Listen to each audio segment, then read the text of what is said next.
Thank you. My name is Ahjamu Umi. I know some of you. I am in Sacramento, California, but I used to live in Portland. And when I lived in Portland up through 2016, I did a lot of work with ROP. If you recall, back at that time, it was during the militias occupying the Malheur area in Southeast Oregon. So there were a lot of attacks against the work ROP was doing.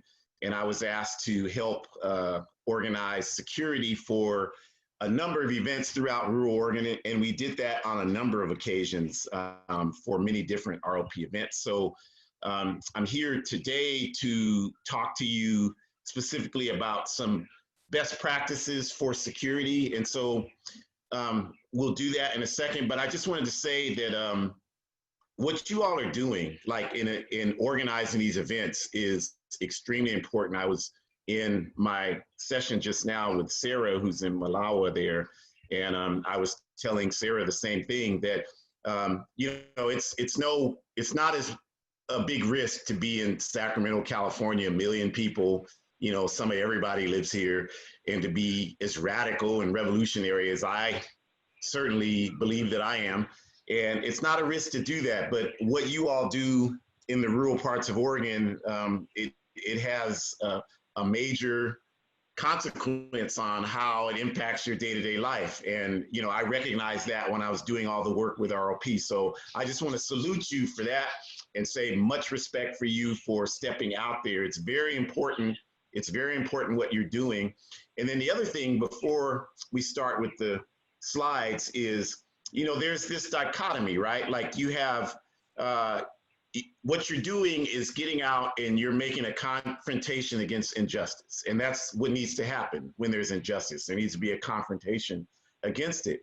But just keep in mind that there's a balance that exists. Like I saw someone in the chat had said, how do we organize in pro-police communities? So, there's a variety of tactics, and there's more than just the march and rally. That's not the only way you can do that. Sometimes you can do it just as effectively with teach-ins, with a series of meetings at people's houses.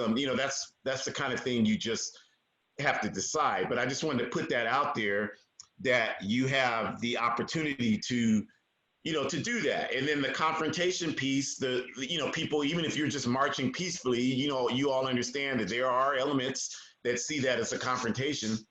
So that's important too, and I think that hopefully this gives you some inspiration. But my training comes primarily from people who were in the Student Nonviolent Coordinating Committee, primarily people like Kwame Ture, who was Stokely Carmichael, who, if you don't know him, you should look him up. He was the poster child face of the Black Power movement in the 1960s in this country. And one of the things he used to always talk to me about was when they would go into those small racist towns in Mississippi and Alabama, they would go out on a street corner and they would just start passing out flyers. And this was something that was unheard of for African people to do, at that time, still is in a lot of those areas.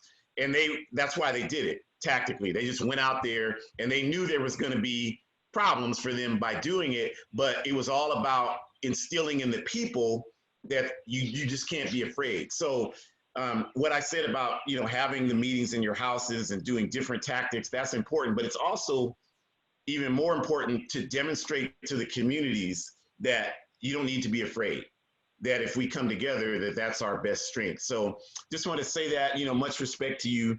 And then I'll just pull up these slides and go through them.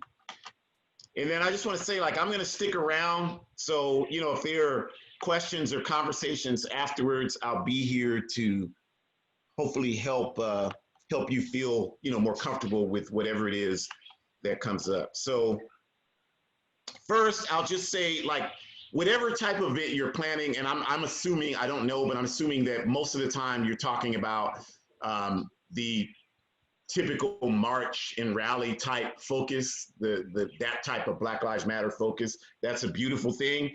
But just some of the things to think about when you're preparing for that, because I know you're concerned about, what people are going to come out. And as I mentioned to you, I saw that. in Oregon, in rural towns. I went with ROP to places like John Day and Redmond and all those places in Oregon. So I know exactly, I experienced that. And being, the one African person on security there, I garnered a lot of attention. So I understand, I have a good understanding of what your concerns are. And so what I'm going to talk about now is just some ways to be, to prepare for that. And so the first thing is, it would be great if you had a team of people you could get together. This is before your event, before your rally.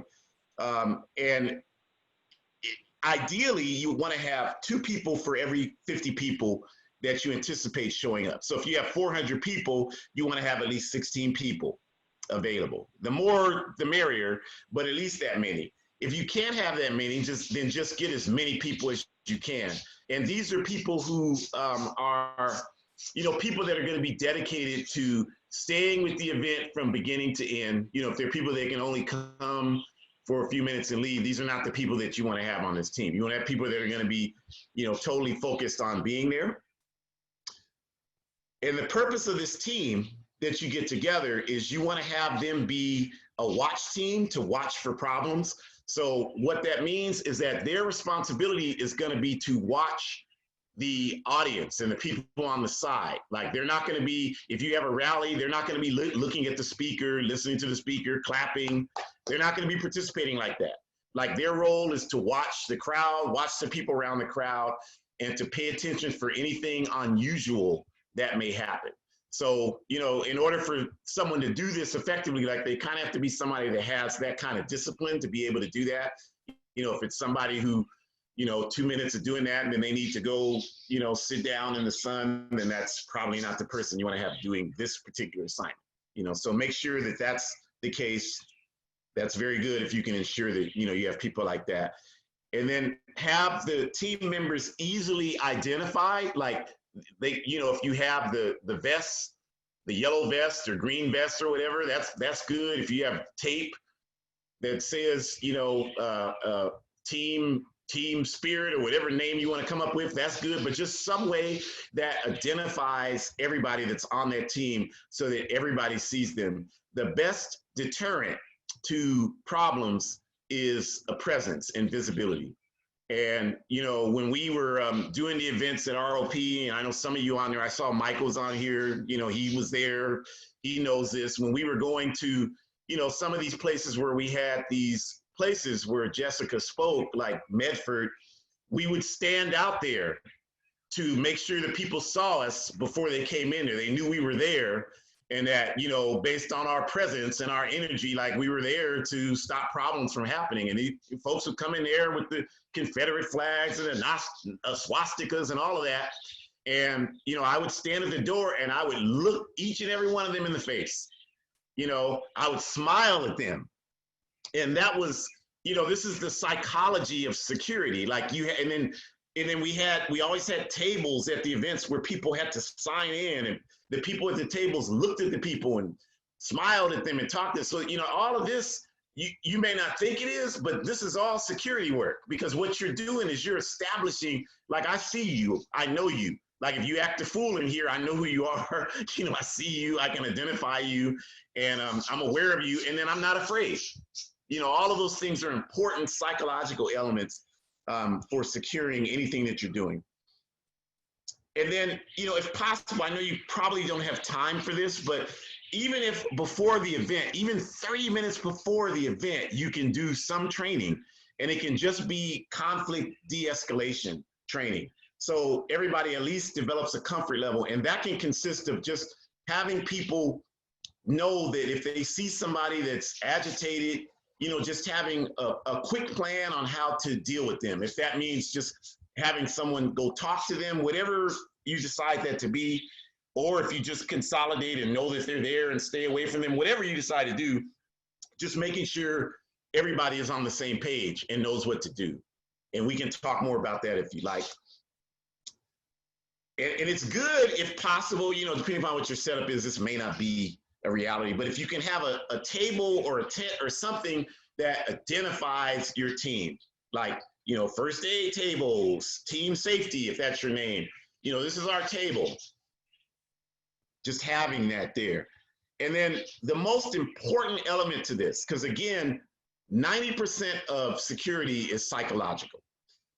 And a lot of the people that, you know, this was my experience coming there, like a lot of the people who would come with the guns and everything, like a lot of these people, some of them are unhinged, of course, but a lot of these people are not, they're not the most courageous people. That's why they have to bring guns to events where it's not even about guns, it's about people's rights. So, you know, you have to have yourself in a psychological place where you are, fear is common, it's normal. You know, you don't eliminate fear, but you have to be in a place where you cannot let fear overcome you. And so that's why it's important to, you know, have that presence and that energy, like I'm not afraid, and to really like work with yourself to get yourself to a place where you can do that.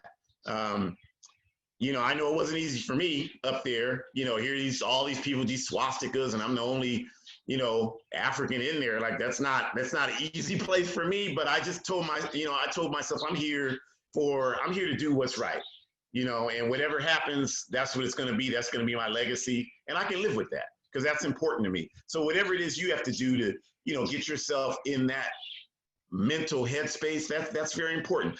And so this last part is along with that, like whoever, if you have a rally and there's a moderator, or if there are people on a march and there are people with megaphones or whatever way you have it set up so that people are communicating with people, it's important that that person or those persons consistently reiterate that there's a team safety here. We have all our identified members, raise your hand, team safety. They're here for the community. They're here because we're here about peace. They're here because we're here to build community. And that's what we're here for. And just constantly saying that, because that has a tremendous psychological impact on the people present. I don't care who it is. Like I've used that technique when we've done events here in California in gang territories. And it's been very effective at keeping gangs from, you know, engaging in conflict with one another, because you're constantly reiterating, because no matter who somebody is, deep down inside, everybody wants peace. So even if they don't know they want it, they do want it. So you're speaking to that element of them by constantly reiterating that. So that's very important to have whoever is there pointing that out constantly. So it creates a culture there. And what you'll do by that is that even people that aren't a part of your event will subconsciously take on responsibility to ensure that everything's safe. And they'll help you with security, even though they didn't intend to do that. So that's critically important. And then having the team members, you know, again, walking around and staying constantly visible. Even if I've done events where we had 2 or 3 people and we just walked in front of everybody back and forth. And even that has a psychological impact. People, because what people see is like, wow, there's a lot of security there, even though it's just 2 or 3 people. So it's all about, you know, that image of maintaining that. You know, when the Cuban Revolution was happening and Fidel Castro and Che Guevara were in the Sierra Maestras in the city of Santiago in 1956, they only had 11 or 12 people to start with. And the media people from the New York Times came and they just marched everybody in a circle in front of the camera to make it look like they had a lot of people. So, you know, again, a lot of this is psychological. So use that to your advantage. And so, you know, this is just the top picture is blurred, but I just put it in here. I wanted to show you all. This was African Liberation Day here in Sacramento years ago. And the gentleman on the right is Tupac Shakur, who was performing.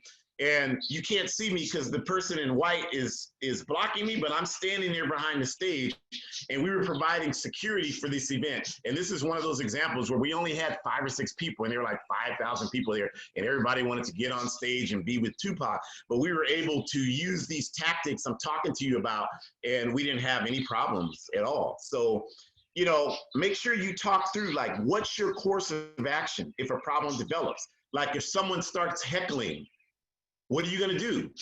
You know, you can do a number of things and we can talk about what you can do, but the important thing is whatever you do, everybody's on the same page and is prepared to do it. That's the important thing with that. The other thing is, what is your form of communication for your team Will you have radios? Will you have, how are you going to be able to communicate with each other? And then taking 10 minutes to establish a method of communication, like code words. Like if you see someone acting up, you should have a code word to identify that so you can say it in the radio. Like when we were doing the RLP tours, you know, I spent a lot of time in Ghana, West Africa, so I speak Fante.